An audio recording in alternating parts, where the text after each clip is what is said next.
Good morning, MACPA members, and welcome to this previously recorded version of our new quarterly download. We're excited to have you with us today.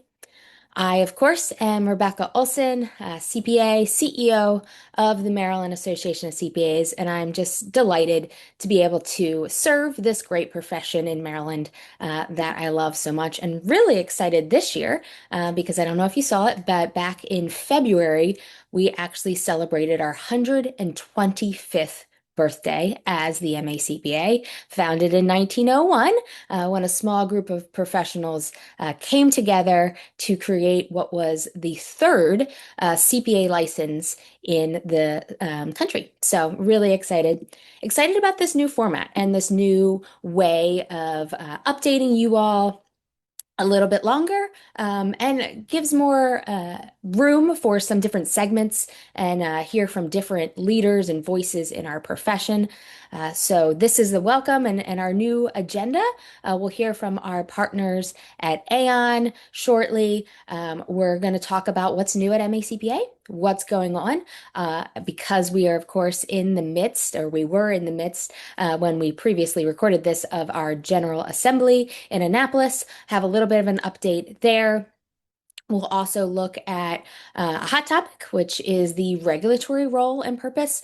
Going to have someone, Jeff Wilson, one of our great members, and the chair of the Board of Accountancy here in Maryland, join us to talk a little bit about their role. We'll have a lookout post and kind of what's going on beyond that we want to keep our members aware of, what's going on in the profession, the business community. And then we're going to hear from our member and one of our educator members, Dr. Royce Burnett. He's the dean of the business school at Morgan State. Looking forward to talking to him about really equipping and preparing the next generation of CPAs and accounting professionals in Maryland. And then we'll wrap it up with some questions and takeaways. As always, we like to poll our members. And so what you'll see here is already kind of what the folks did in our live version last month, but always starting with positivity, right? Every meeting at MACPA, we want to start with what's going right. What's a recent personal, professional win? And so as you look at some of these from your colleagues from last month, I want you to think of your own, right? Even as you're just watching a rebroadcast, because there is real power in positive thinking. Our brains are really wired to have more energy, be able to better creatively think when we start with a positive mindset. It doesn't mean we ignore the hard things and realities around us, but it's how do we start out our day? How do we start out a meeting or an opportunity to learn? And how can we rewire our brain? So I love seeing some of these really positive, exciting things that are going on in our members' lives and take the moment to pause and reflect on them before we kind of get into what's going on and how we can solve and help each other. And then, of course, area of the profession, we serve a diverse group of members. And so we're excited to see who was part of our quarterly download last month in terms of where they were and how they serve the profession. It looks like retired is winning. Maybe that's a representation of the time of year we are in, and the members that are able to join us now. We have a couple others, so we'd love to hear what those others are at some point as well. Retired private company is probably the next. And then let's see, sole practitioner, not-for-profit, and government. So got a good mix of folks joining us today, and we're grateful for you to be here.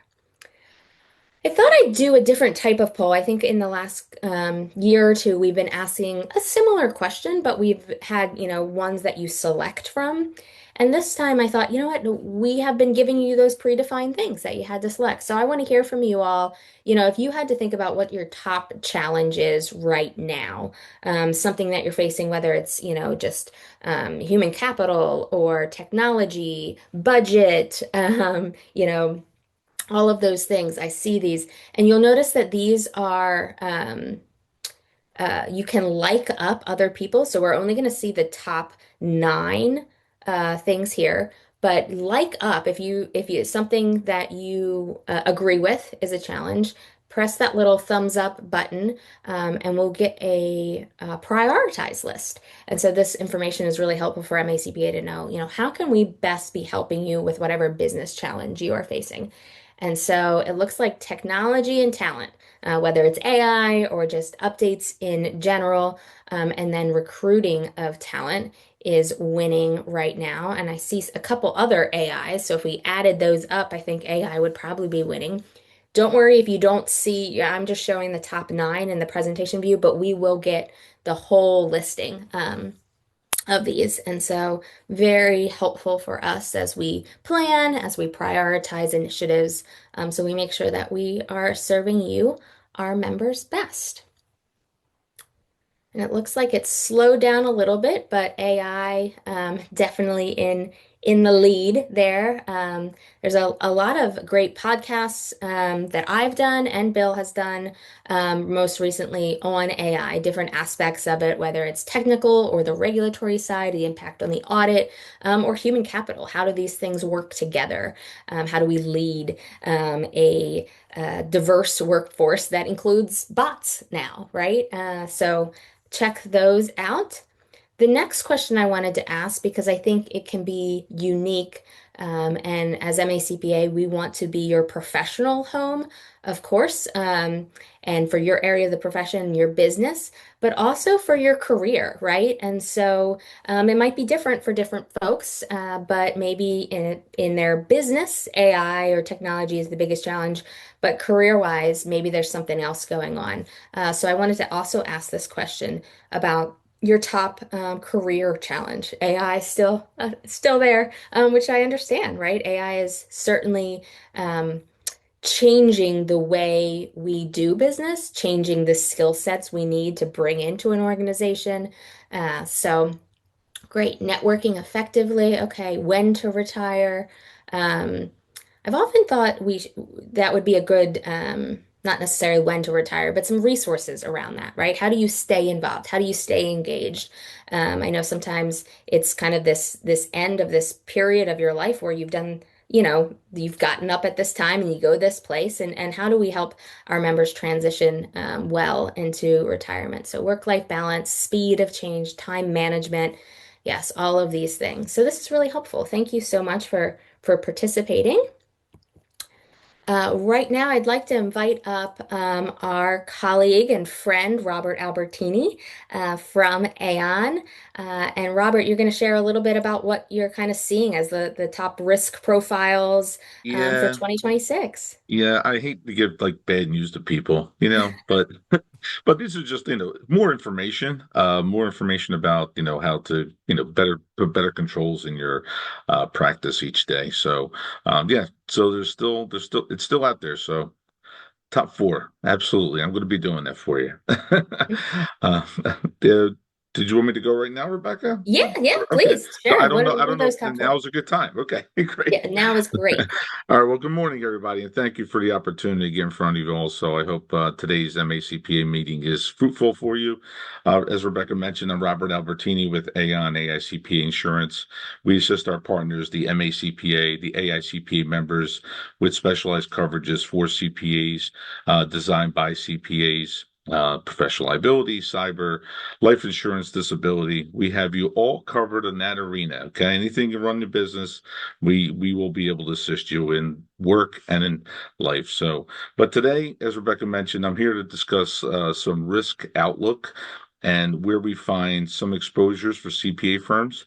And 2026, we've seen, obviously there's a great uncertainty out there, and the risk landscape has for CPA firms has changed, for advisory firms has changed, and it's evolving even faster. It's no longer just about technical compliance, it's about culture. It's about technology now. It's about workforce dynamics, economics, regulatory. This all shapes up your liability. So today, four key areas and what firms should do do about it to help them, so help themselves. So the number one risk is audit quality and firm culture. Mm, So regulatories like the PCAOB, the AICPA are scrutinizing not only the quality of the audits, but the culture behind them.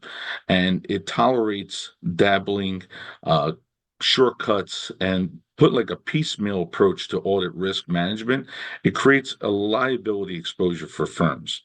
What we tell our firms is to review quality control practices with staff, at least biannually or annually if you can, and keep an open door policy so employees can raise questions about procedures and responsibilities.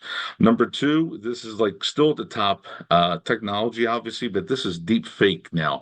Deep mm, fake technology and cyber. Deep fake fraud is surging, turning emails, calls, even videos into realistic scams that target firms in a small firm, even to a large, whether it's personnel, firm personnel you're dealing with, or auditors. The attackers can even manipulate financial documents and the audit trails. So, what we ask our CPAs to do is implement a robust data security policy. I hope you have one in place during tax season. So, it's hard to do one now. Train your staff regularly and test their ability to spot cybercrime, because that's what we're seeing a lot of. Agree on some sort of payment controls in advance and require dual authentication. And so when you see like something like in the back of the hairs in the back of your neck stand up, try to slow things down a little bit. That's our approach for that. Work shift and generational gaps is number three. Hybrid work, rapid turnover, ongoing talent shortages. We saw that in some of the details that Rebekah brought up, and increase of competency gaps and errors, especially when onboarding and training and quality of compliance are weak. So, what we try to ask our CPAs to do is build more of a framework on onboarding, professional development, and employee engagement so that the staff feels supportive and aligned with some of your firm standards. And lastly, the economic and regulatory uncertainty. Shifting trade policies, war, new payment practices, and evolving labor laws make it harder to give stable advice.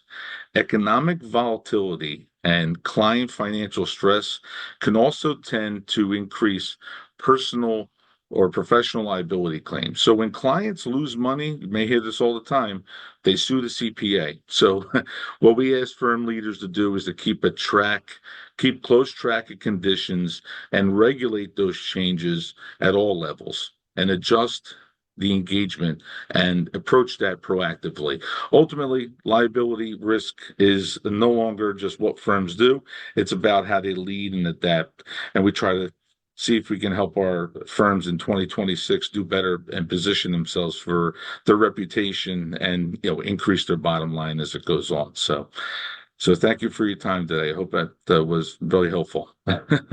awesome. Thank you, Robert. A quick run through of some big Quick run things. through, yeah. Yeah, yeah. Real big things going on, and great resource partner in Aon. I know CPAI.com. You can get a lot of great resources there. So check that out. And thank you, as always, Robert, for joining us Good and seeing providing that everybody. update. Take care. Great to see you. Bye bye. Well, next, I'm really excited to have my colleague Natalie join us. Good morning, Natalie. Natalie is our content and community manager. If you work on one of our communities and volunteer in one of our communities, or if you've ever been to one of our major events, Natalie probably looks familiar. And I wanted to have Natalie join us today to talk a little bit about Converge. This is our conference coming up on April 30th. Last year, Natalie was our first year of Converge, and so I'm curious if you could share a little bit about like what's in store for our second year. Sure, sure. So Converge is a one-day in-person event. Designed to bring multiple communities together in one place. So whether you're in public practice, industry, government, forensic, or evaluation, you'll find content that's incredibly relevant to you. What makes it different this year is you're also exposed to ideas and perspectives outside of your day to day, and that's usually where people walk away thinking differently. This year, after the end note, we hope attendees will stick around for a networking event. We'll celebrate the MACPA's 125th anniversary, and it's another opportunity to connect with other attendees. Awesome. Yeah. And I know what we've seen, and one of the reasons why we kind of internally was like, how can we bring these conferences together, right? Because we had used to have these four different conferences, and we were seeing in these communities asking, for some of the same topics, right? And we thought, how do we bring a bigger group of people to learn from one another together? And those same topics then become those keynotes. So tell us a little bit about our keynote speakers for this year. Sure, we have some really solid speakers. They're going to challenge how people think right now, especially around the AI, talent, and the profession as a whole. The day will start with Dr. Anirban Basu, who will give us his economic update. We always enjoy Dr. Basu. He is wonderful and engaging. Yeah, And nobody can make something so dry, so interesting.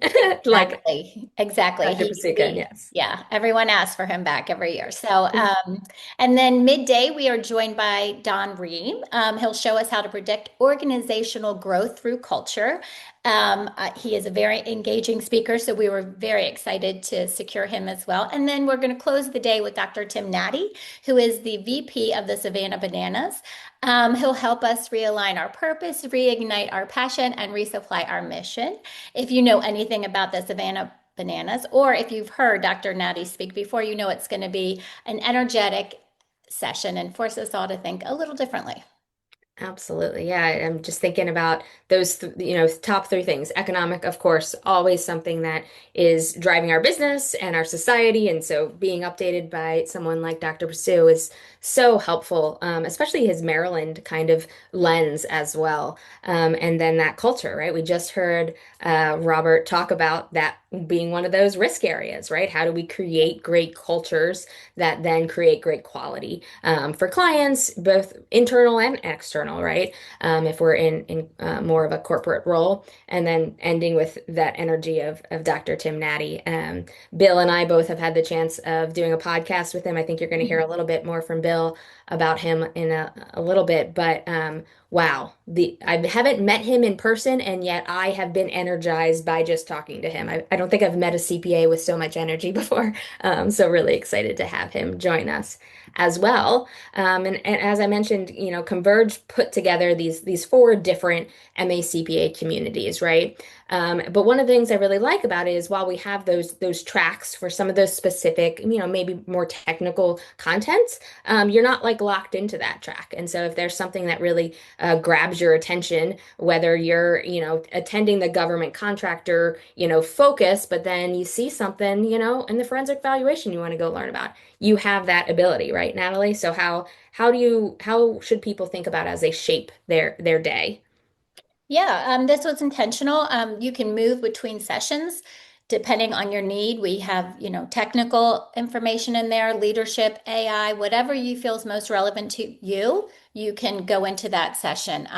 You don't need to commit to one track all day, which is, a great way to meet new people and to learn different skills, and if something looks interesting to you, yeah, you go into that session. It's great. We have several people who do that throughout the day.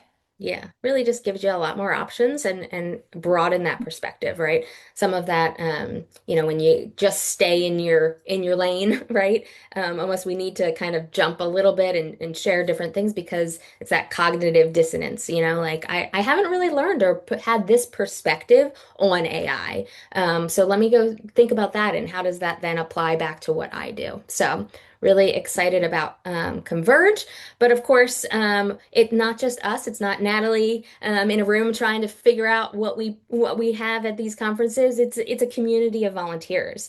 And so Natalie, tell us a little bit about the community of volunteers and how our members listening on this quarterly download can be part of that as well. Sure. And thank goodness it's not just me in a room planning. So I work with our advisory groups. We bring forward the most pressing challenges they're experiencing in their roles, and it helps shape the sessions that deliver practical solutions and it sparks impactful dialogue. We're always looking to expand our community of contributors. So if you're interested in sharing your knowledge and perspective, please contact me at natalie@macpa.org. I would love to hear from you. Awesome. Yeah. And if you go to that macpa.org/communities, you can see the list of communities that we have. And I think there's a form too, because the other thing is we know there might be a community we don't have put Yeah. together for you all. But there we see new niche kind of areas of the profession. I probably said over a dozen times in the last month talking to different people, the best part of the CPA profession is the diversity in things that you can do with that knowledge. And it's also maybe the hardest part about working for MACPA is making sure that we have the value to each of those very different member groups. And so we thank you for bringing that insight to us and helping us to serve you all well through our communities. I'm going to move into a little bit of an update in Annapolis. So yesterday was crossover day, Monday, March 23rd. And so any legislation or bills that were in one house that have not crossed over to the other by yesterday, pretty much for the most part are going to be kind of dead in the water for this year. There's a couple, exceptions and things like that that certainly could happen. But generally, that's how it works. So here was our 2026 legislative agenda. Quick review on what we've seen so far. Of course, we always start with opposing any kind of sales tax on professional services. Last year was well-fought battle in that arena. This year, a little bit slower or quieter, I guess I'd say. And there's a reason for that, of course, because it's an election year. We heard the governor, the Senate president, I think the Speaker of the House all kind of agree, we're not doing any new taxes this year, right? Because everybody wants to be able to get reelected. But we did not see anything specific really move anywhere on sales tax on professional services. Did want to let you know, because last year, once we defeated the 2.5% over all B2B services, that IT revenue marker was just too high. And so they did put that into effect last year. There was a bill in the Senate. I think it was Senator Katie Fry Hester, SB 600, that was going to kind of clean up that a little bit, especially in two areas. One was to exempt IT services that were component parts, similar to a manufacturer, right? You're not going to pay sales tax on every component part of the final product. And then the other one was around intercompany exemptions for those that have centralized IT functions. That I did check yesterday, did not cross over. And so while we're supportive of that, did not cross over. Not totally unexpected that it didn't cross over, but again, a lot of this stuff is just laying the groundwork, right, for things next year. You might have seen it in the news that it did not produce the revenue that it was projected to produce, and so I'm sure there'll be a lot of conversation next year around that still. Support retaining contributory negligence, have not seen anything or did not see anything regarding that. Supporting proper funding for our comptroller. This is something that I know our tax community in particular really is passionate about. And it's hard, right? So we did submit a letter of support for the comptroller's budget request. She did request, I want to say it's 20 or 25 pins, which are new staff employees.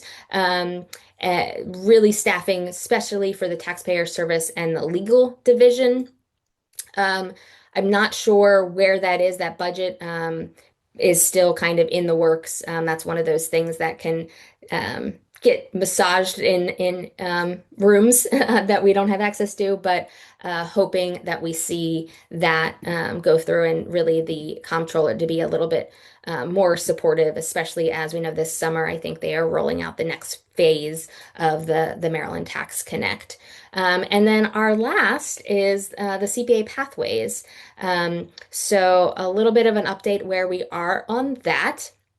As you know, right now or last year, we passed the mobility law to have incoming mobility. That was kind of the first step in a two-step process in Maryland of really modernizing our CPA licensure pathways. The second path or the second part was creating this new pathway, right, of a bachelor's degree plus 2 years of experience instead of just the 1 year of experience that has the additional 30 credit hours.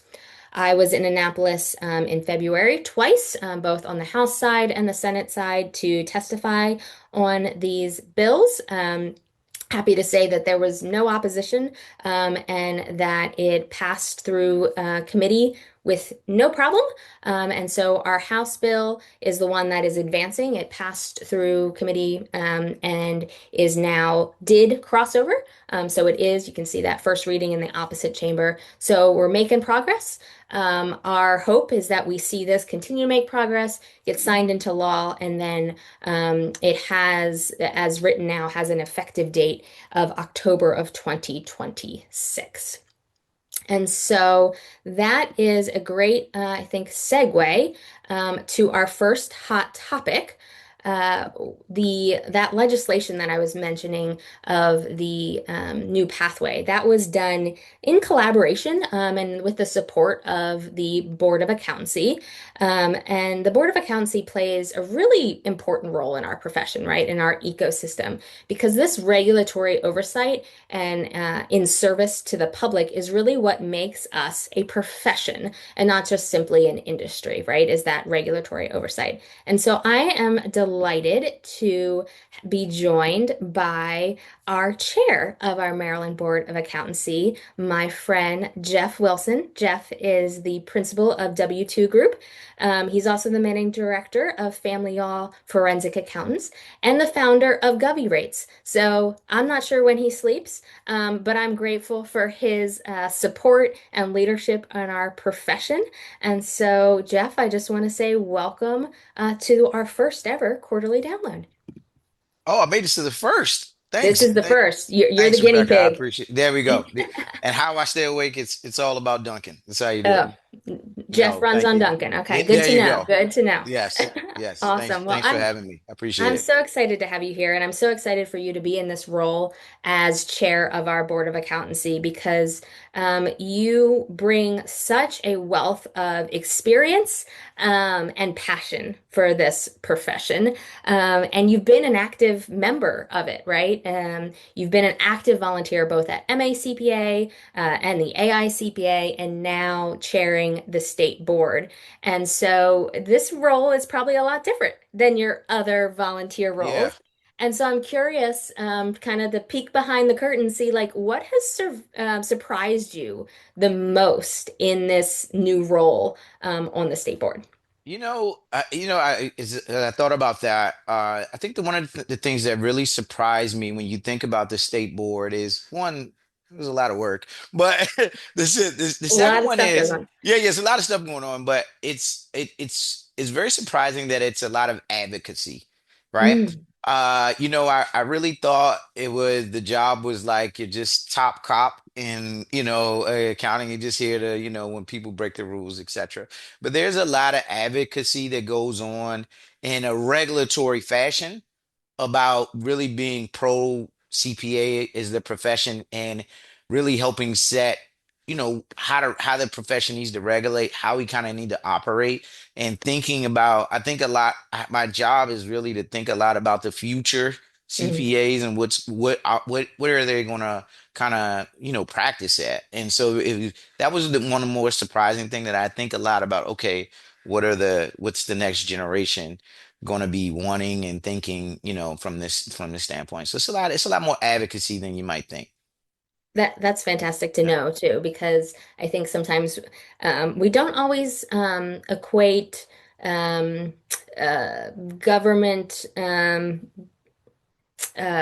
support like the like boards and Right. labs with proactive things, Yeah, right? proactive regulation and Right, thought about it, and it's right. it's very cool. I mean, we have I think maybe five or six board members, and they all come from different perspectives. We have an educator, we have an industry, we have a consumer member, we have practice, and so we all bring different flavors and different perspectives about where we're at, and we all are in touch with different groups of people from different generations, and so we're able to, yes, you're regulating, but you're also advocating for, hey, this is where practitioners, this is a good environment for Hmm. us to operate in, and this is the most fertile soil, as I think about my farming days, for people to kind of do business at, and that's what we do.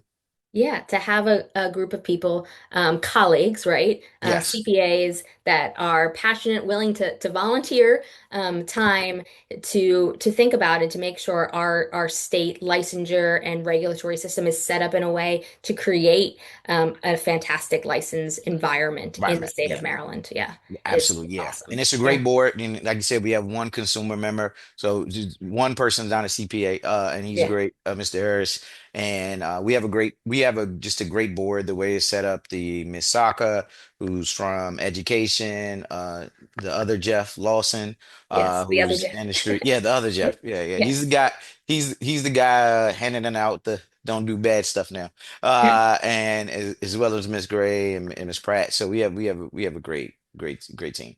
Really, really fantastic. And as MACPA, we represent you all, our members, at those meetings. Either myself and Mary Beth Halpern, our Director of Regulatory Affairs, is in those meetings. And they're open meetings. So if you Yes. ever want to peek behind the curtain and see maybe how the sausage is made, you are welcome to those That meetings, right, there Jeff? are, yes, they are great meetings. I think they are, if you really want to understand how the profession is regulated, but what's just happening in your state, it's a great way to understand the what as well as the who's involved. Right. As you know, in the profession for the state of Maryland, obviously we have you, Miss Olson, so we have the who's who there of the accounting profession at our meetings, and you really get to kind of understand where we're thinking, but also we open the floor to public input. And I love that public input because there are things that I haven't thought about. As I joke, I got a lot of public input my first 10, 12 days in my Yeah. DMs. Hey, so we appreciate that input. I love it. It makes us just kind of really think because there are things is a couple of items I was not thinking about as it related to licensure or other items that I got, like, hey, you need to think about this, you need to think about this. Hmm. And we appreciate that feedback. So please, if you can attend the meeting, I try to not make them as long, but we do have some very interesting things on the docket Really coming up. interesting. It's been Yeah, really busy it this first has. three. So Yeah, a lot going on in our profession. yeah. And so that kind of segues into, what do you see as the priorities right now for the Board of Accountancy right now as you're in your seat? What topics are coming up? Where do you see those priorities? So priorities, as you just mentioned, just cross the line. Obviously, pathways, right? Making sure that the Maryland CPA profession, in order to get the pipeline and that and people can, it's very clear how to become a Hmm. CPA. That's one of our things about just clarity. And so the pathways is one. I would say that the industry has jumped in front of probably a couple of our own initiatives. So as you know now, alternative practice structures is kind of something that's been handed to us. How private equity is being involved in the profession is really the thing of the day right now, and we'll be working to determine our comments on that. But that's our and how that affects Maryland specifically. What we think about is just in general, if is there any risk in making sure we understand what level of involvement private equity has in the accounting profession in Maryland. is where we're at there right now. And then we get to our general board priorities of just providing more clarity. We want to provide more clarity around what courses are acceptable, CPEs, more there. So in an individual, whether they're just graduating or someone that's just getting a master's degree in accounting, they can go to the board website and understand clearly, here's how I become a CPA in Maryland. I think that's one of the ways we help our own pipeline. Absolutely. And then we're working on just providing more clarity about when there are infractions, what that means. So much more consistency around that. Because we are a regulator, so when people, do kind of have issues, and practitioners will have issues, but we want to provide a consistent methodology that is very clear as to how the board will respond in cases where there are professional infractions. Absolutely, yeah. And I think I heard the word clarity a few Yeah. times, and I'm really excited to hear that because I think that is one of the when I talk to students, if we're talking about the next generations, that's the licensure process is one of the things that they are most unclear about, Yeah. and A lot so of those in my DMs. yes, yes, I Yeah, bet. A lot of yeah, mine yeah, too, yeah, yeah, because I think people get us confused. They yeah, think that I can help them get their CPA license, and yeah. certainly I can help them navigate and understand and know the rules. But of course, I cannot represent the Board of Accountancy, Right. and so the actual rules that clarity. Tell us, like, what can we do as members of the profession to assist in that clarity? What I, can I we do? think no, that's a great question. And I think what we can do is as members, right? All of us is have a understanding, whether you go to one of our board meetings, but understanding what's happening in the profession and specifically about what the requirement is for licensure, Hmm. right? This one thing you understand about the Board of Public Accountancy is we don't have all the resources in the world. So we don't have generally the loudest microphone. And what I've learned and what I've seen from students is they have questions about licensure, and they're going to more likely now. For some reason, I got all these messages, but they're more likely than not to add. They're going to ask other CPAs in the profession about what it takes to become a CPA. And I would just really tell everyone to get familiar with the current pathways so you can give the proper and correct message. So that message is promulgated throughout. That Yeah. I can't recall. I remember when I was a young CPA and I asked my I did not go to the board of public accountancy. I didn't go to Tom Hood at the time. I'm sure I asked him probably some later on years, but I didn't go and say, "Hey Tom, what do I need to do to become a CPA?" I went to the closest CPA physically near me, the proximity, Right. right? Or, nowadays people will do that in their social media feeds, but it's extremely important if our current practitioners know the pathways, understand it, and that means we need to make it clear, which we Hmm. worked on that last year, so I think we've made it clear. But please educate yourself on it so you can educate others. That's how we're going to grow the pipeline and keep Maryland strong as far as the CPA profession is there. I think we have the best state when it comes to practitioners, but in order to maintain that, we have to make sure that we're giving the correct message, and so it is well received by those looking to be CPAs. I mean, just please, Absolutely. I beg you there. Yeah. Yeah, it's interesting. I've often talked, I've gotten questions. I was with a firm, gosh, 2 weeks ago, and questions around, the licensure process or kind of where's this disconnect, right? And I think part of it was so many changes in the process, right? New pathways, exam changes, how the exam is taken, right? So when I Yes. took the exam, I had the electronic version, and there was windows you could take it. But that was even a change from, the paper exam, and you take it Table. twice a year. And Yeah. I've heard the horror stories of the being in the, Timonium Fairgrounds, and the, table with the splinters and no Yeah. calculator. I know them all. But if our leaders in our firms or those whoever is closest proximity proximity, that's a really good point because it Yes, might not be your staff. It might be, your nephew's friend that's trying to become a CPA exactly. that your nephew says, "Hey, talk to, my aunt. She's a CPA." We need to be well versed in having that understanding, right? For our team members, for, the nephew's friend, whatever that is, to have that culture because with the new exam and the continuous testing, which is fantastic, right? They don't have to Yes, wait twice a absolutely. year. They don't Yeah, even have to wait for a 3 month window when they can take the exam like I did. It is continuous. And so there is a risk of you not knowing when one of your team members is taking the exam, right? And so creating that culture around understanding it, being able to talk about it, having students ask me, what was the most helpful thing for you? Was it, the review course you took, or what study habits did you have, or whatever exactly. that. And for me, honestly, was the community of people. I had a group of staff accountants, staff auditors at my firm, and that community of people really assists in getting over some of the intangible kind of hard things in that culture of that time, right? And so having community and the communities like the MACPA really kind of insist that. So making sure that us as CPAs now are well versed and can assist. And Absolutely. maybe that's even you just point them, to the MACPA resources. Maybe you don't need to know all the details, but to know where to help someone in their path.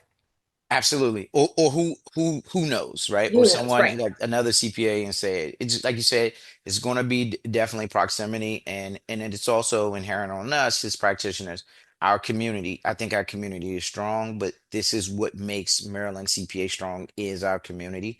And being able to, if we do not know the answer as a CPA, we know another one that does and that's what makes us such a great state to practice in. Yeah. Absolutely. And I am seeing some questions come in the social Q&A. We're going to do that at the end. So keep on putting those questions in and like them up, though, that little like up carrot. If you have the same question, like it up so that we make sure that we get those most frequently asked or voted up questions to you all. So you have gosh, how do we have? We have 258 of your colleagues here, Jeff. Ooh. What is something that you'd like them, your fellow colleagues, CPAs, to know about the Board of Accountancy? Like, what have you seen that knowing now makes you a better practitioner, makes you a better community member? What would you want them to know? Well, I would say the one thing that I've learned by sitting in this seat is I've learned that our goal is pretty simple, right? It's to protect the public, preserve the value of trust. That's the key thing, and make sure that the next profession has, the environment to grow in. That is literally our job. Yes, it has these very particular things, but that's generally what I've learned. And this is, it's still the same thing, protect the public, and preserve our trust. We are still the most trusted profession. And we need to maintain that and work on that. And that's what I've generally like learned. I used to think that was like a good slogan that Tom used to say back in the day. I was like, yeah, yeah, this is a great slogan, great job. And but it's so very true. It's more than the slogan. That is what actually keeps CPAs top of mind. Mm, And what I would say is like the misnomer is we're just regulatory, right? Well, it's just about compliance and it's really not, right? It's really about setting the stage and the environment that you operate in. And that's why it's so important that when you find something you like about the profession, you should talk about it at the board. And you find something you don't, also bring that to the board of the MACPA as well. So we understand, what's going on there. yeah, that trust. Yeah. It's funny. I had the pleasure of, facilitating some of the Rise 2040 Yes. sessions, which was kind of creating the vision, having the conversation about what our profession is going to look like in 2040. And then I had a little preview of the report because I'm on the advisory council or group. I forget what they're calling for that for the AICPA, and that stood out. I think above and beyond. They had some, like 6,000 participants in that all over the world. And the uniting, factor of our profession was trust, right? And how we operate within that. And we're known for that. And I think that's particularly relevant and important today because we are living in an environment, in a business community, in a society that's in a lot of ways and very sadly, void of trust, right? And so, how do we Absolutely. show up to bring trust to the market, to our clients, to our colleagues, right? To our board of directors, our shareholders, whatever kind of role that you are in, your responsibility is that quality and that trust, right? I always say, public is our middle name as CPAs, and Yes, so we absolutely. are we are in the service business. We are in the relationship business, and that has to start with trust. And it's something that we cannot afford to lose, right? And so I know there's a lot of Absolutely not. conversations around what could erode that trust. You mentioned very quickly what the Board of Accountancy and the profession more broadly is talking about with alternative practice structures and private equity. And, there's an exposure draft out right now from the AICPA Professional Ethics Committee of what does that look like? How do we create an environment that we make sure we are preserving that trust, that middle Yeah. name of the I, profession. yeah, and I just add because and is that a part of this is the growing technology been that we're this technological revolution we're going on. While it Mhm. is enhancing and enabling us, we will see probably a bit of just there's bad people in the markets. There's going to be an erosion of trust as a result of this technology, you know one of the things, and when people talk about uh the automation of CPAs and accounting, etc. There will be no automating of trust. Mm, it's true. At the end of the And day, and it's it yeah, true. at the end of the day, it's who we trust. And the as long as we, protect and maintain that trust, this will always be a profession worth having Mhm. and entering in because you just can't automation and an AIing of trust is not gonna happen. Right. And so yeah. Yeah, I this week, the reason I'm in Houston because I'm have Austin going to later this afternoon for the NASBA conference, but I was in Dallas, and so instead of flying home for a weekend, I went and visited family. But I was in Dallas for the CPA Practice Advisor Thought Leader Symposium. We spent a lot of time talking about technology and what that does to talent, to skill sets, to trust, right? And it came back to, this is still at its heart a people profession, a relationship profession, in kind of some friendly debates on what it's going to look like or how we can use technology well.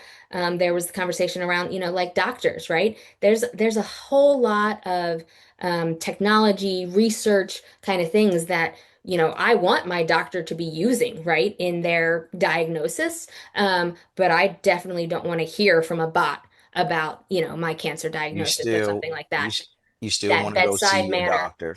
Yeah. Absolutely. Absolutely. Yeah. So, and those things can change and shape and look differently.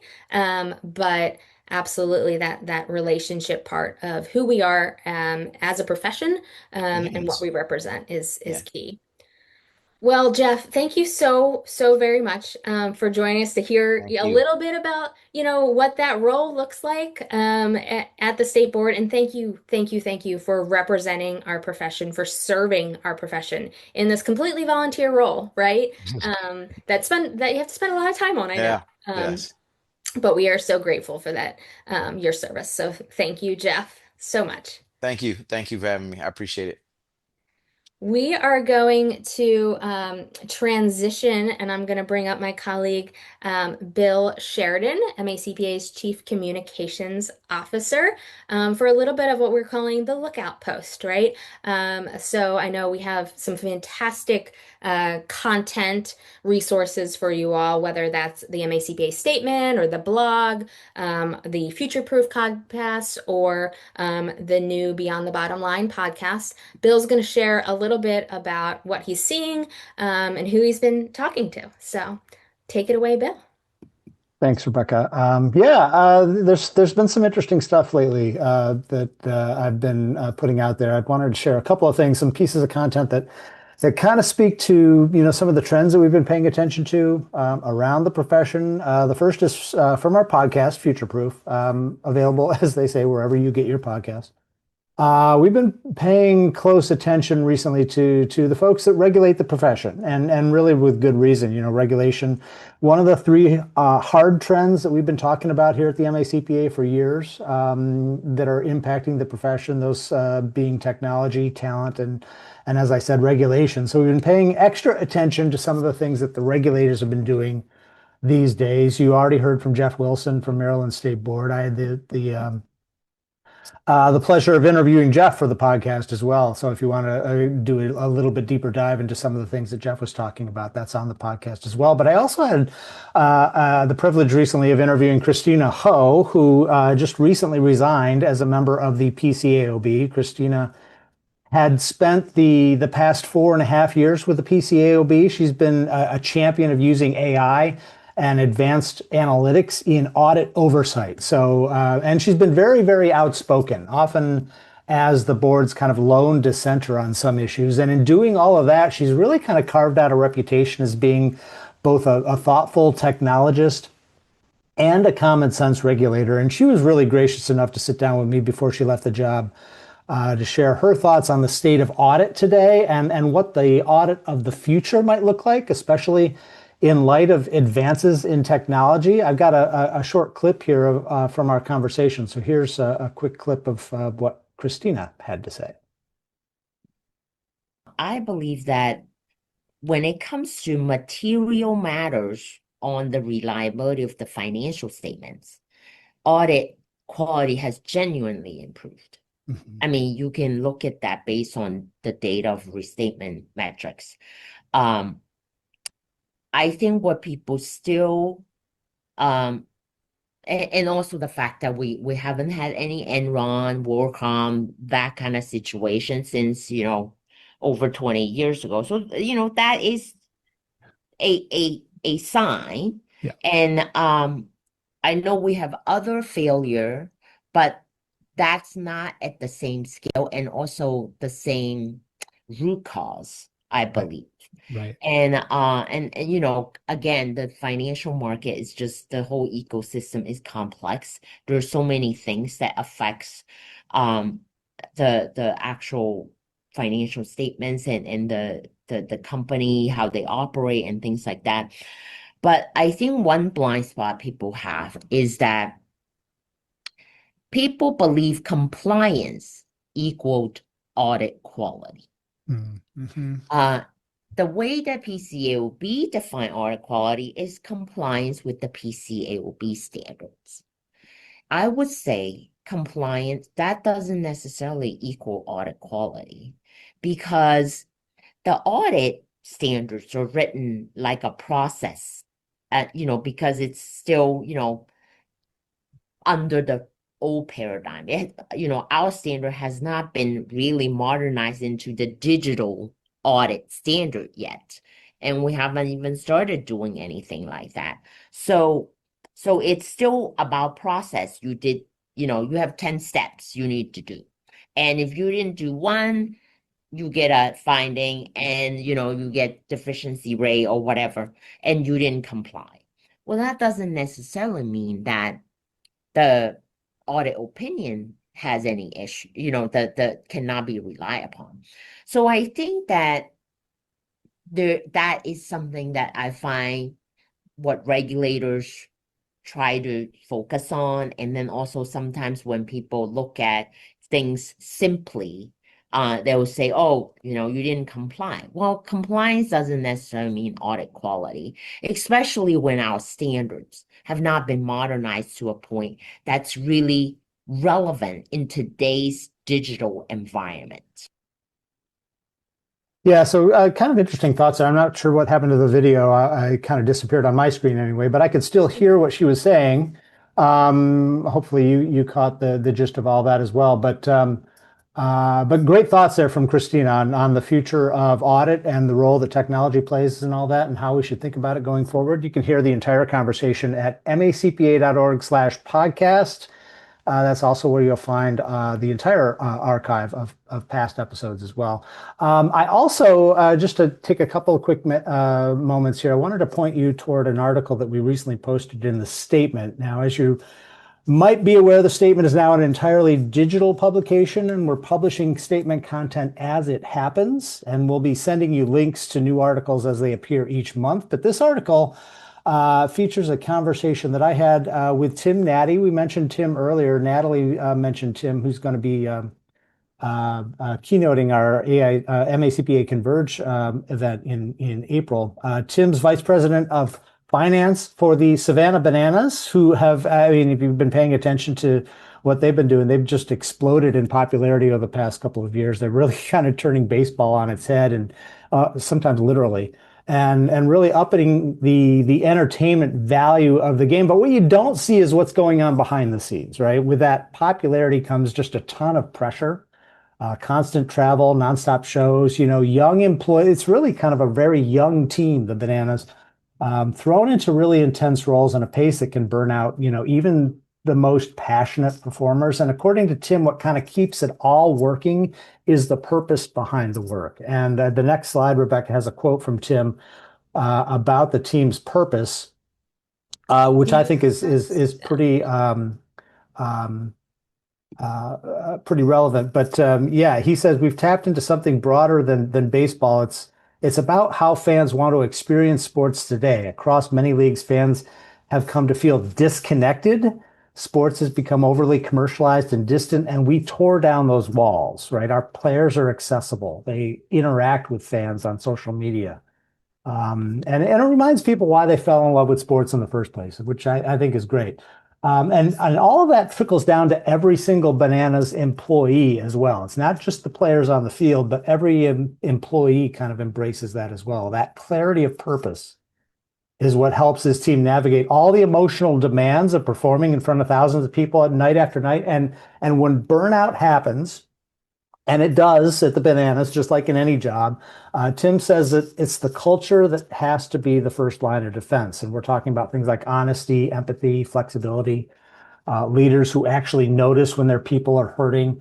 And I think it struck me as really kind of like a master class of what modern work looks like when it's at its best. So that article is out there on our website as well. I spoke with Tim for the podcast too. So if you'd rather listen instead of read, you can go and hear what he had to say on the podcast. He was also featured with you, Rebekah, on the Beyond the Bottom Line series. So all that's on the website. And as Natalie said, special treat for you all. Tim's going to be keynoting that MACPA Converge event on April 30th at the BWI Hilton. And you're definitely not going to want to miss that one. He's just such a high energy guy, and that energy is just really kind of contagious. So I think it's going to be a really special event. You can find out more about all that and register macpa.org/converge. And that's all I've got for you. Yeah. And I think one of the things that I forgot to mention too is Dr. Tim Natty has written a book, and that is going to be available for, I think it's the first, and hopefully one of my teams, yes, first 200. I was going to say 200, and Dee just confirmed it to everyone. Yes, 200 people that register for Converge are going to get Dr. Natty's book, and you can get him to sign it while you're there at Converge. So really looking forward to that. Our next segment we're going to walk into is our member voices. And so really hearing from one of you on a topic that I think is relevant to all of us, right? One of the things that I keep on hearing consistently across all member groups, and even it was a large topic of the conversation last week at CPA Practice Advisors Thought Leader Symposium, is the need to upskill, right? Especially as we talk about technology entering the profession and changing, like even more so than any technology kind of in the past, AI, we need to upskill. And people aren't just talking about their seasoned team members, but even their newest professionals, right, need to be upskilled. And in particular, we're seeing it in the areas of communication and critical thinking. skills. There's some research from my colleagues at the Illinois Society of CPAs that highlighted, what they were described as the readiness divide, right? Where early career professionals were rating themselves significantly higher than their managers would rate them in certain skill areas. And notably, the gap wasn't around technical skills or proficiencies, but it was more around those professional behaviors and decision-making skills.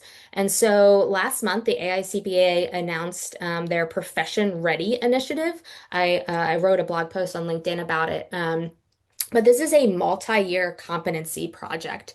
It's something that the profession really needs. One of the things I think when we saw in the kind of our pipeline crisis that I think we're starting to get out of a little bit is that we need workforce development for our profession that's consistent and constant, and not just when we have these spikes or valleys in the pipeline of new professionals. But this multi-year competency project is working to really bring structure around that conversation about what are the skills that makes a young professional ready. And it's a blend of technical and human and digital skills, right? That research and that they're starting and kind of some of the conversations I'm hearing also really reflects some of the American Accounting Association research back in 2021 that found that graduates were entering the profession not lacking motivation or ability, which sometimes I think, especially as new generations come into the workforce, I think there's a tendency to just say it's work ethic. They lack the work ethic. But what they found, it was confidence in applying judgment, understanding the broader business context, communication skills, adapting to change, using new technologies, all of that. And so before I bring up our next speaker, I kind of wanted to do a poll and see from you all what skills, and this should be one of those brainstorm polls maybe, or maybe it might just be um, you can see all of them. But what skills do you see as most important in early career professionals? Like, what are you looking for in what you would say, are great people coming in? Common sense. Yeah, I feel like if that's the most important skill, we kind of have a low bar. But maybe that's where we're at as a profession. I'm seeing critical thinking, communication, teachability. I think attitude was one of the things up there as well. Curiosity. I love that. Willing to learn, right? Goes right with that. Curiosity, teamwork, personal skills, worth ethic, teamwork, attitude, communication, strong worth ethic, communication, written and verbal. You notice no one, I was going to say, no one had said anything about technical skills, but I do see understanding the accounting basics. But that's the basics, right? How do these things work together? What are the components? How do we look at a business and their finances and kind of have the big picture story, right? All of those things. So as we think about these skills, I'm going to bring up your colleague, to discuss this a little bit further, Dr. Royce Burnett. Dr. Burnett is the Dean at the Graves School of Business and Management at Morgan State University. Fellow CPA, I want to say, is it in the state of Texas, great state of Texas? Yes. Yes, which I am beaming in virtually from the great state of Texas today, just because of some travel. But yeah, Dr. Burnett, thank you so much for being here. You have 17 plus years in the profession, serving clients as a Big Four professional, and then 20 plus years in accounting education, academic leadership, right? So you understand kind of both sides of this more so than any of us do, really. So I just want to thank you for being here and kind of start to talk about this. As a CPA, as someone who has been in practice, and then now as a dean, um, where have you seen I guess, the definition of profession ready, the skill sets that people were looking for in new colleagues change over time, if it's changed at all? Or if we had asked that same question, 20, 30 years ago, do you think we would have gotten the same answers? Yeah, first of all, I want to say thank you for inviting me in this forum. I think that, Rebecca, you hit on some really key issues, which observations, which is that what I come to you is a really trained professional, a trained academic, but I also come to you with someone who is really very concerned about the accounting profession. Because without access to the accounting profession, I would not be where I am. I was a French major, and my mother said, "You must be kidding me." And she chose accounting. I did not. And I Well, got we're into grateful for your mom. accounting, and I was like, this is like really simple. It's 1 + 1 is equal to 2, and you add decision making, and then you become this great accountant. And that's what happened with me. But I want to go back a little bit because Yeah. when I started out, it was all about professional skill set. It was all about being able to understand, the statements, understanding all of the technical aspects of accounting. And we know as we move up into where we're going to be a partner in a firm, you then become a rainmaker. But the genesis of entree into accounting and the thing that demarcated you from those who were going to be successful initially were the skill sets. You know how you could beat anybody out in interpreting some rule, some tax law, whatever. That has changed. What has happened is that we really are starting to look at the capacity for individuals to interact and to be connective. And it is really important now that those communication skills are far more prevalent than they've ever been before. And I'm going to borrow from this conversation because everybody's talking about AI and what it's taking away. But what to me, what I've seen in mixing all this together is that AI is just a tool. It's just like anything else. Like Excel, when we went into it, Excel was nothing but a tool. Because when I took the exam, it was pencil and paper and no calculators. Hmm. So when we got into Excel and some of the Microsoft package documents, we had to go in and kind of reconfigure what we thought about. AI is the same way. It is simply a tool. It is only as powerful as you use it and as you understand it. And it is only in terms of a value added component powerful where you're able to interpret what it's giving to you. So, what that all comes back to is that we've got to be able to communicate. We've got to be able to start a conversation. We've got to be able to engage with people to understand what they want. And then we've got to go in and tell other people, and inclusive of this would be AI agents, what we want, get that out, refine it, go back and redefine it through conversations with persons and get what we want. So for us now, it is the soft communication skills that are the most important things that are marching towards us. I'm not Hmm. saying, someone who's passed the CPA exam, the CMA exam, and the CGMA. I'm not saying that those skills are going to go away because they can. I mean, you got to know that. Oh, But yeah. now in this environment, you've got to understand how to interpret and relate to people and to give them what they want, to understand what they want, to understand how you're going to deliver it and how you're going to listen to them. And I think that probably is the greatest chism that we have right now is how do we make that great divide? And I think that's very critical. Absolutely. Yeah. One of the things that we're hearing, and it deals with that communication and being able to interpret what the technology is giving us and kind of have that professional skepticism, the professional judgment, that like connected critical thinking.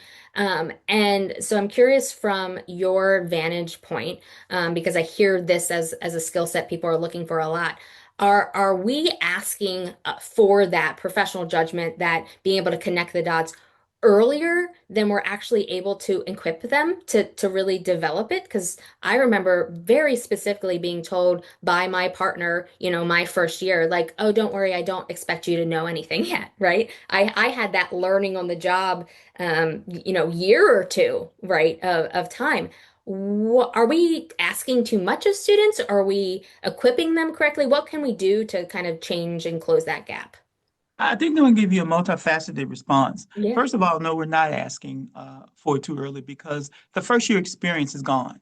I mean, when Mm. you're going Yeah. to be hired and when you're going to come on board, the assumption is you're going to have the skill sets of discernment. You're going to have the skill sets to be able to connect the dots. We cannot bring people in like we used to, where we're going to do an on-the-job training. Someone's going to sit with you and go through the working papers and understand how you tick and tie. Those days are gone.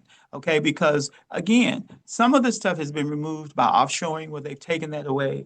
to some other countries. The other one is going to be AI. So the persons that are going to come in are going to be those who are going to be responsible for having the leg up, coming in, being able to make those decisions, okay? Coming in and being able to guide it at a level that heretofore that at 65, I certainly didn't have when I came on board. So no, they're not asking for it too early. As a matter of fact, it is a requirement, it is a necessary ingredient. But let's step back and say what we have to do to make sure we impart that. The first thing that we have to do is to understand that more than ever, experiential learning and co-curricular activities are really important, which means that the profession has to come into the classroom. The profession has to be engaged in pedagogy to explain to not only the faculty members, but those individuals would be the students who are interested in what is going to be required for them. That's the first thing, to be able to lay out the framework.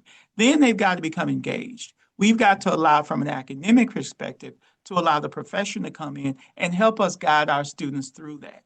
And the key thing that we are developing in our conversation is this whole concept of the entrepreneurial mindset. And I don't mean starting a business. What I mean is that we have an axiom here at Morgan, which is what's next, which means that we want to prepare students to problem solve, but to problem solve not only in the immediacy, but to just naturally, as they solve one problem, to think what is the next issue that they've got to deal with. So what you're embedding in these students is not only the capacity to solve what is in front of them, but to automatically, without even thinking any further, what are some of the other additional variables that are going to come up? And that just becomes a natural talent for them. We have to be able to imbue that type of skill set in students. But to ask them and to request that they know more, that is an absolute necessity. Now, what we have to do as an academic and professional partnership is to make sure that we're coming together and making sure that students have those capacities once they graduate. Absolutely. So you've got an audience of 258, CPAs, CPA candidates, members of our profession. What can they do? How can we help? Well, I think what you have to be able to do, and again, I'm older. I had to change. I had to have a mind shift. You've got to be open. You've got to understand that we're dealing with a totally different population set of students. They're not the same students that we grew up with. They're not the same students that were before COVID. And I'm not blaming COVID. I'm not blaming AI, because those are real low-hanging fruits. What you have, irrespective, is a group of individuals now who have different values, who have different mindsets, who have different experiences, and we've got to change. We've got to change, but we also have to change knowing that what we need the profession to have. So the change is not going down and saying, okay, we're going to listen to them. The change is not us wrapping up what we need to know. The change is meeting the students and the academics where they are and saying, let's come together and make this happen. So what we need as an academic profession is more involvement and real world hands-on involvement in the academic delivery, so that we're able to impart, while the students are in the academic realm, what they're going to be exposed to, what they're going to do, and what it is they need to be exposed to in order for them to be successful. I think the other thing, in quite an honest fashion, is we've got to look at the salaries.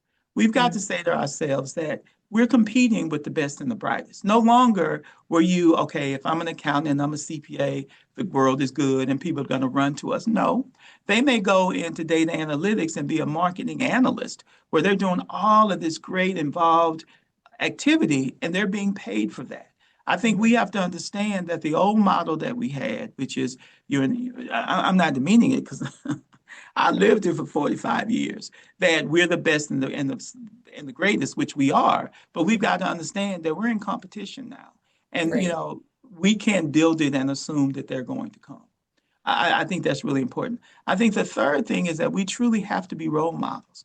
When people look at me, they say, Royce, we can't believe that you're an accountant. You don't act like an accountant. You don't dress like an accountant. I'm like this because I've been ill for 2 weeks.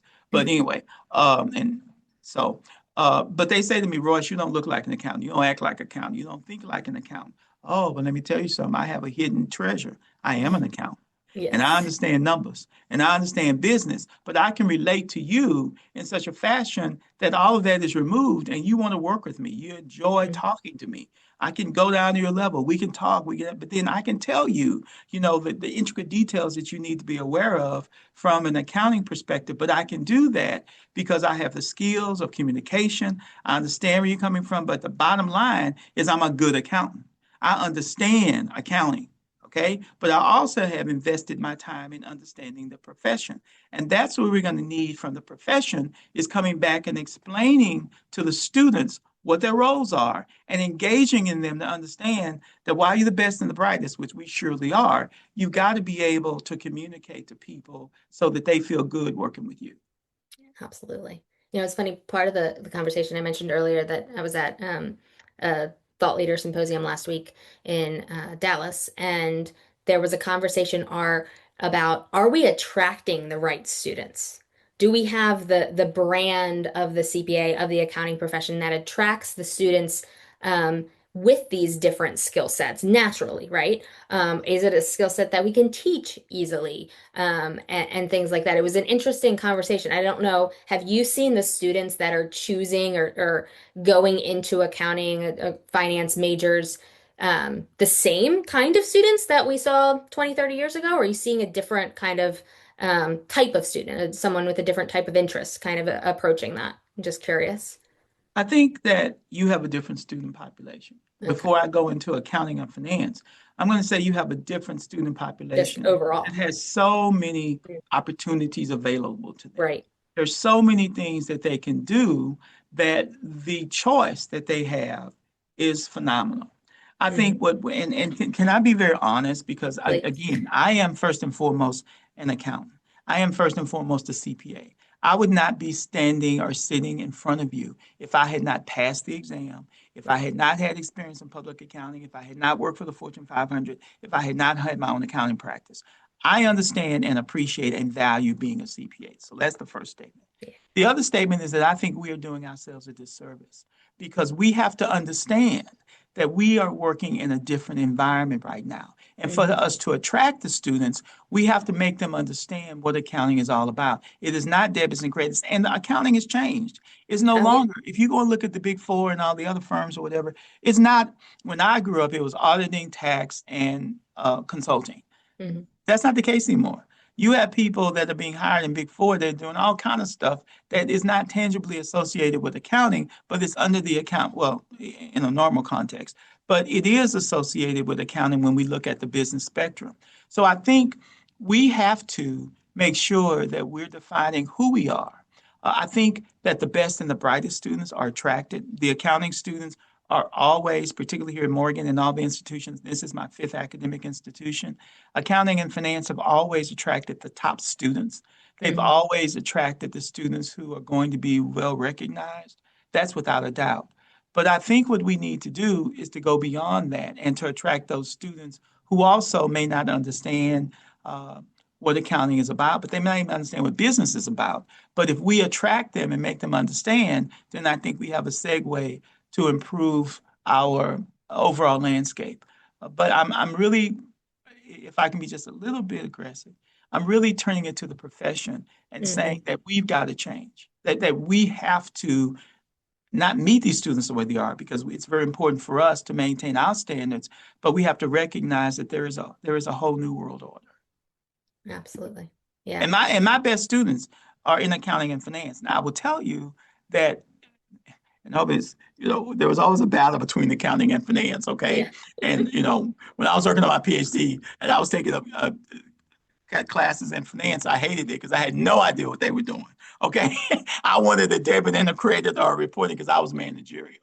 And Yeah. so there's always this healthy competition between accounting and finance. And what Right. I'm telling you now, finance is so much more sexier than Hmm. accounting because kids are going in, they're investing, they're learning. We're getting so much money from the finance arena because they've evolved. They've gone into alt finance. They've given different perspectives of how finance fits into the new world order that we call the business community now. And I just don't think, again, this is a healthy observation that accounting has really done the same thing. Mm. That's so interesting. We had a very similar debate last week, and I had noticed that when even in within our profession, because when I talk about the profession, I kind of talk about it as an ecosystem. You know, Yeah, I have a degree in accounting. I am a certified public accountant, right? But you look at the finance world, at least the in corporate organizations, right? It might not even be called the accounting department. It's called the department, right? But exactly. there's a Exactly. CFO, and guess what? A lot of them are CPAs or have Yes. that accounting background.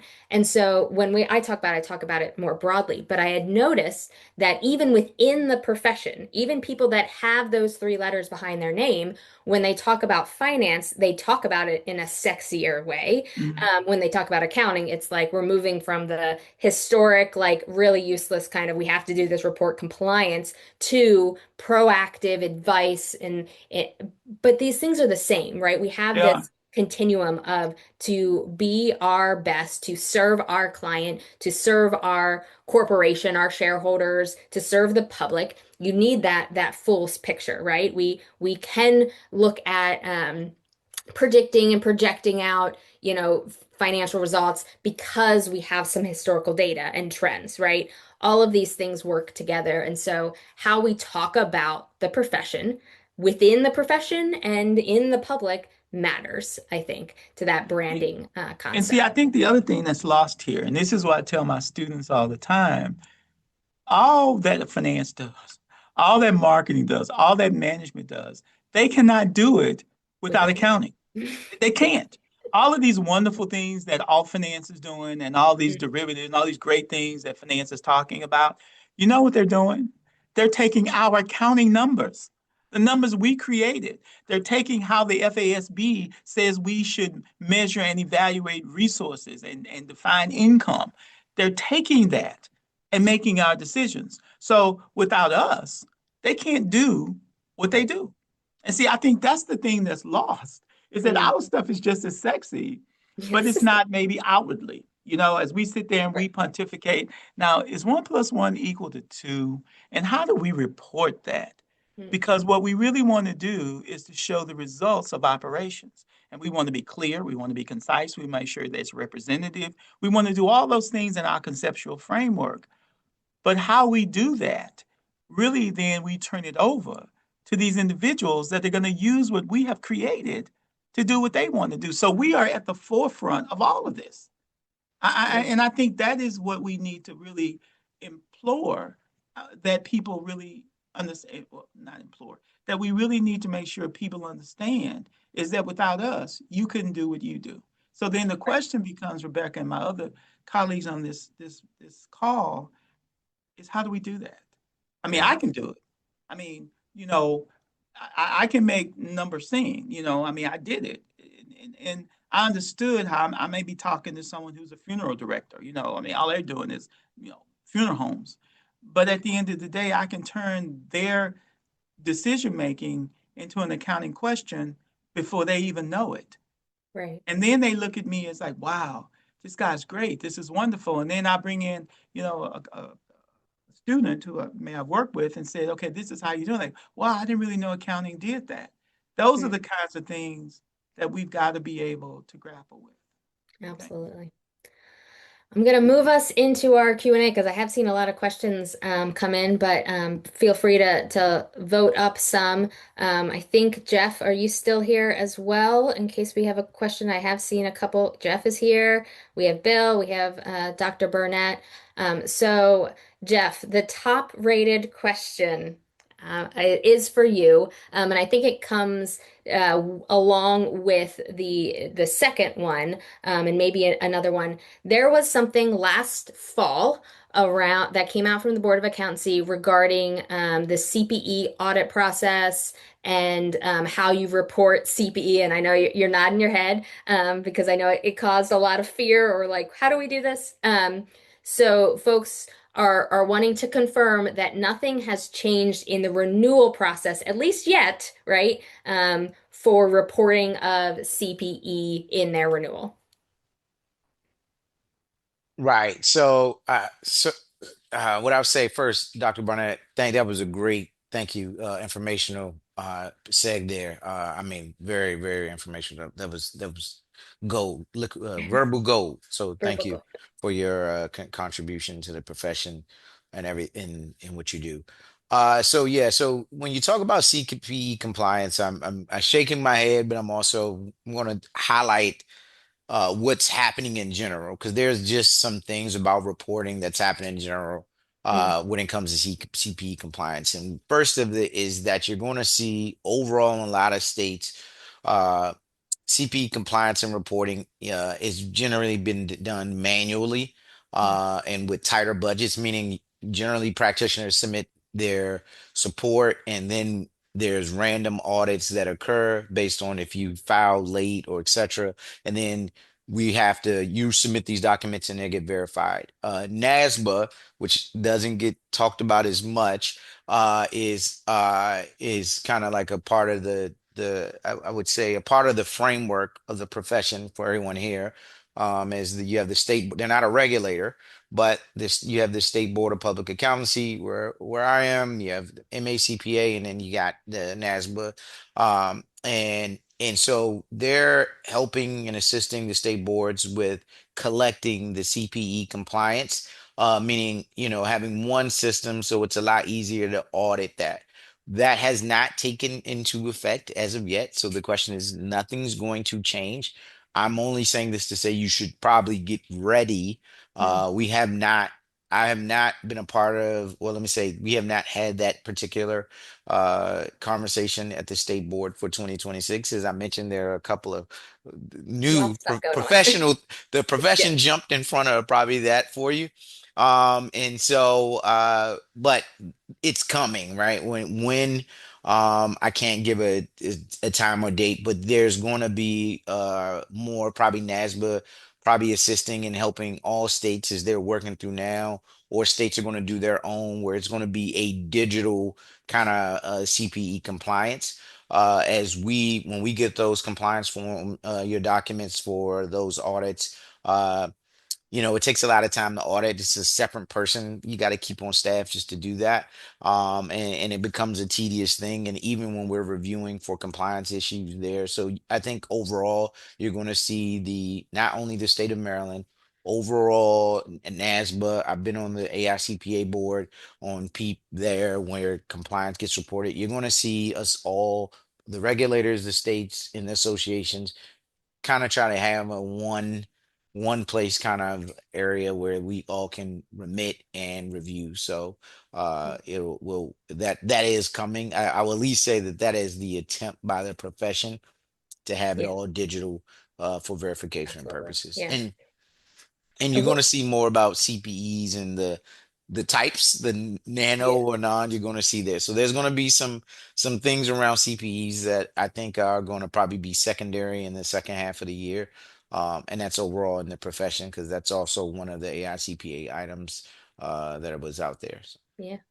As a CPA, I went and set up my NASBA CPE account, and played around with it a little bit, and then worked with our team to make sure that we are formatting your export of your credits from the MACPA's learning management system so that you could be able to upload it. We're working on that.